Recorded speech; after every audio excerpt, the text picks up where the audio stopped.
¿Qué tal? Me da mucho gusto que podamos continuar este día con nuestra serie Siguiendo las huellas de Jesús de Nazaret. Estamos en la meditación número 60. Cumplimos ya 10 semanas con esta serie. Hoy es sábado 11 de abril. Nuestro texto es Marcos 4:35 al 41 y también el Salmo 107, verso 23 al 30. Jesús calma la tormenta. Todos sean muy bienvenidos. Yo soy Rafael Pola.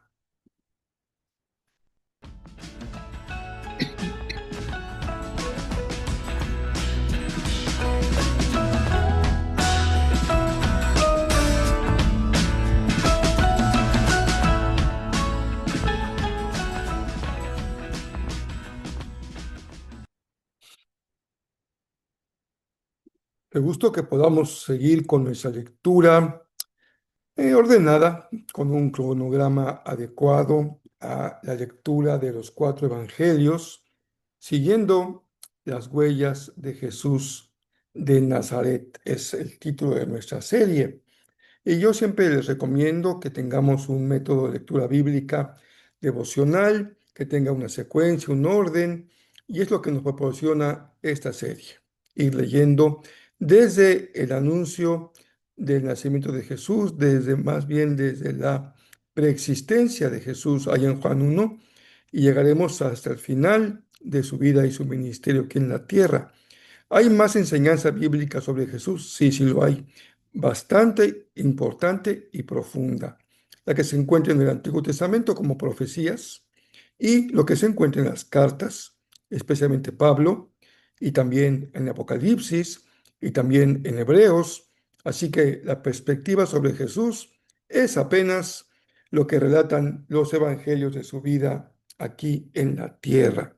Y parte de esta enseñanza del Nuevo Testamento está en lo que Jesús hizo durante el tiempo que permaneció aquí en la tierra entre la resurrección, de la que hemos sido parte en estos últimos días con una gran bendición de celebrarla, conmemorarla, pero también la ascensión. 40 días que van de la resurrección a la ascensión. Y hoy vamos a considerar justamente un texto que está fuera de los evangelios. 1 Corintios capítulo 15, versículo 6. Es una carta del apóstol Pablo, una carta bastante antigua, de los escritos que se consideran más cercanos a los acontecimientos narrados en los evangelios y la carta a los Corintios. Por eso es importante lo que dice Pablo aquí en el verso 6 del capítulo 15. Dice, más tarde lo vieron más de 500 de sus seguidores a la vez, la mayoría de los cuales todavía viven, aunque algunos ya han muerto. Estamos ya en el tercero o cuarto de los pasajes. Se habla del testigo de los discípulos, especialmente Pedro. Se habla de la presencia de María Magdalena con el resucitado. También la reunión en el cenáculo con los discípulos escondidos. Y también cuando, de manera peculiar o particular, tiene un diálogo con Tomás. Ahora estamos en este pasaje de Corintios que los especialistas han tratado de identificar a qué evento se refiere Pablo, pero a ciencia cierta no hay certeza.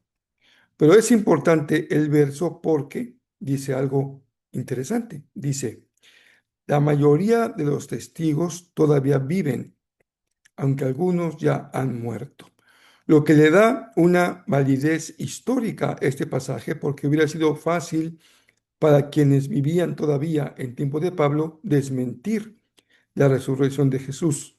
El hecho de que él diga, todavía hay entre nosotros personas que lo fueron testigos de esos 500, le da un valor histórico importante a esta afirmación. Así que tenemos 3 o 4 manifestaciones claras, físicas, del resucitado, de la que da cuenta el Nuevo Testamento. Pues vámonos ahora al texto de hoy. Regresamos a Marcos, el capítulo 4, verso 35 hasta el 41. Como siempre, leeremos juntos el texto. Al atardecer, Jesús dijo a sus discípulos, crucemos al otro lado del lago de Capolis. Así que dejaron a las multitudes y salieron con Jesús en la barca, aunque otras barcas lo siguieron. Pronto se desató una tormenta feroz y olas violentas entraban en la barca, la cual empezó a llenarse de agua. Jesús estaba dormido en la parte posterior de la barca, con la cabeza recostada en una almohada. Los discípulos lo despertaron. Maestro, ¿no te importa que nos ahoguemos? Gritaron. Cuando Jesús se despertó, reprendió al viento y dijo a las olas, silencio, cálmense. De repente, el viento se detuvo y hubo una gran calma. Luego él les preguntó, ¿por qué tienen miedo? ¿Todavía no tienen fe? Los discípulos estaban completamente aferrados, aterrados. ¿Quién es este hombre? Se preguntaban unos a otros. Hasta el viento y las olas lo obedecen. ¿Qué hay aquí en este texto? Llegamos a un momento muy importante que podríamos de manera gráfica señalar como subimos un piso hacia la parte superior respecto a Jesús y a las huellas de Jesús. Este pasaje da cuenta de una huella muy profunda que Jesús dejó en el corazón de sus discípulos porque causó una gran conmoción cuando ellos fueron testigos de este acontecimiento. Marcos señala que Jesús, seguramente buscando un lugar de calma para descansar, entró en la barca y se ubicó en una parte de la barca donde él podía recostar su cabeza y descansar. Entró buscando calma, pero a mitad del viaje, o ya iniciado el viaje, se encontró con una tormenta. Pero el texto nos refiere que también esa trayectoria continuó, porque de esa gran tormenta Jesús también dio lugar a una gran calma. Es muy probable, no lo dice explícitamente Marcos, pero no es nada extraño que esto fuese así. Jesús estaba agotado por tanto esfuerzo en su ministerio de recorrer las diferentes villas, poblados, predicando, enseñando, sanando, liberando. Y busca un lugar en la barca para descansar. La humanidad de Jesús también se cansa, también tiene hambre, también tiene sed, y tal vez en su ministerio por ahí, en su vida en esta tierra, tuvo algún padecimiento físico, alguna enfermedad, tal vez, por decir algo, se había enfermado de alguna gripa, el Señor plenamente humano. Pero buscando descanso, en breve va a ser despertado con voces de alarma por sus discípulos. Ellos temen zozobrar y no se explican cómo Jesús puede estar dormido en medio de una tan terrible tormenta. Pero esto es lo que encontramos en el Salmo cuando oramos al final de cada día diciendo, en paz me acostaré y así mismo dormiré, porque solo tú, Jehová, me haces vivir confiado. ¿No es cierto que también a ti te toca en la vida seguramente enfrentar tormentas terribles cuando parece que vamos a zozobrar de todo tipo? Pueden ser incluso de carácter físico, médico, o económico, o moral, o espiritual. Cuando pensamos que ya hemos perdido el norte y estamos comenzando un viaje en descenso que parece que no hay nada que lo pare.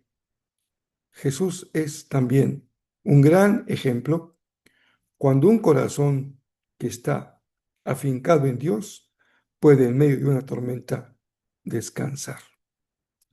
Pero ¿qué hay aquí? ¿Un milagro sobre un hecho portentoso? Sí, pero mucho más. Marcos 4, 35 al 41 tiene como propósito revelar la identidad divina de Jesús de la que se da testimonio frente a las fuerzas de la tempestad. Recordemos para que la mentalidad judía no solamente había fantasmas, también había un simbolismo en el mar. Era el lugar del caos, de la muerte, del pecado. De ahí vendrían las grandes bestias marinas que amenazaban a los seres humanos. Así que cuando Jesús Levantándose de su descanso, tiene la autoridad para enfrentar la tormenta, está enfrentando a las fuerzas del caos. Y cuando él le manda a la mar callar o tranquilizarse, al viento, la tormenta, está usando un término que se suele usar para liberar personas con demonios. Cuando Jesús dice calla, también aquí es la misma expresión, calla, sobre esta fuerza de carácter caótica. Marcos presenta la tempestad no solo como un fenómeno meteorológico, sino como una fuerza hostil que Jesús somete con la autoridad soberana del Padre sobre el mar. Decimos que estamos en un piso arriba. Es la autoridad de Jesús incluso sobre las fuerzas naturales, no solo sobre la enfermedad, no solo sobre los espíritus malignos, también tiene autoridad sobre el viento y sobre el mar. Hay un contraste muy marcado entre el sueño confiado de Jesús ahí en la almohada que encuentra en el cabezal de la barca y el pánico de los discípulos que acaba con un cambio fundamental en la naturaleza. Pasan del miedo a la muerte en el mar, a un temor reverencial ante Jesús. ¿Y quién es este? Se preguntan que hasta la tempestad le obedece. Ellos mismos aún están descubriendo quién es Jesús. No les exijamos una plena comprensión de lo que es el Hijo cuando apenas están viviendo con Él los primeros años de su ministerio. Pero este paso a paso les permite ir comprendiendo cada vez más quién es Jesús. Y así te pasa a ti y a mí. Sin duda que después de esos 10 semanas de estar leyendo los evangelios, tenemos una comprensión mucho mejor, mayor y más profunda de quién es Jesús. Y nuestra vida así será, acompañándonos siempre en ese camino, siguiendo las huellas de Jesús. Lo que Juan está buscando es que el lector responda a la pregunta fundamental de todo el evangelio y los evangelios, la pregunta que se hicieron sus discípulos. ¿Quién es este hombre que ejerce el dominio absoluto sobre la creación? Esta es una llamada a la fe, pero es una llamada a la confianza. No, no estamos expensas del caos de un mundo natural. Dios es soberano sobre la creación.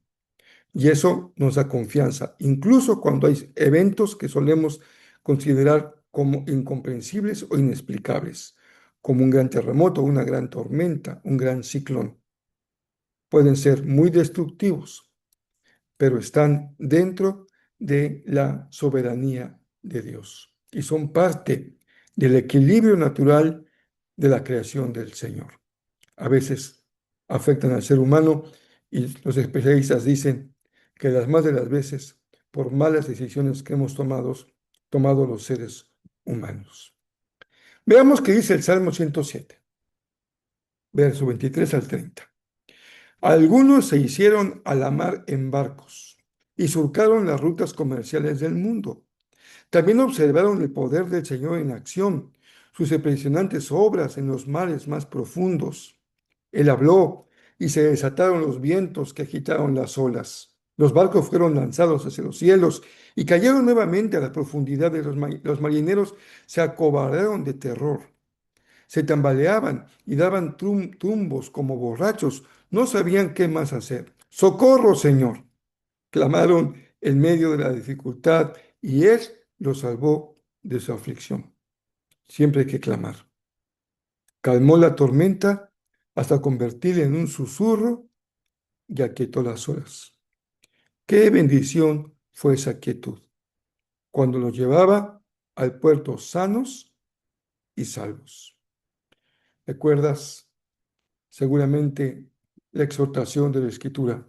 Clama a mí y yo te responderé. La palabra del Señor nos advierte que como discípulos de Jesús también enfrentaremos tormentas, cosas terribles, caóticas, que no están bajo nuestro control, pero nos ubican en un lugar adecuado. No somos Dios, ni estamos en control de la vida, ni estamos en control de la creación. Él es el Señor, pero estamos en control de nuestro corazón cuando lo ponemos bajo las manos del Padre con absoluta confianza. Hermanos queridos, hermanas, cuando estamos viviendo las épocas de la tormenta, no encontramos una explicación. Pero cuando las cosas terminan y las vemos en perspectiva, decimos, ah, Señor, ya comprendí y entendí de qué se trataba. Lo primero que aprendí es que debo confiar en ti. Lo segundo que entendí es que tú me llevas a puerto seguro y que Él tiene el control de nuestra vida sin duda, incluso cuando parece que no comprendemos de qué se trata el asunto. Espero que este sábado tengan un tiempecito para revisar como una repasada estas 10 semanas. Por ahí podrías poner un video y repetirlo, tal vez de manera no planeada, pero buscando uno u otro, recordar, leer los textos bíblicos, para que tú vayas profundizando, aprendiendo con H, haciendo tuyo el mensaje, la enseñanza y lo más importante, que estés bien firme, siguiendo las huellas de Jesús de Nazaret. Les envío un abrazo muy cariñoso y si el Señor nos presta vida, aquí nos encontramos el próximo lunes 12 de abril. Dios les bendiga muy ricamente.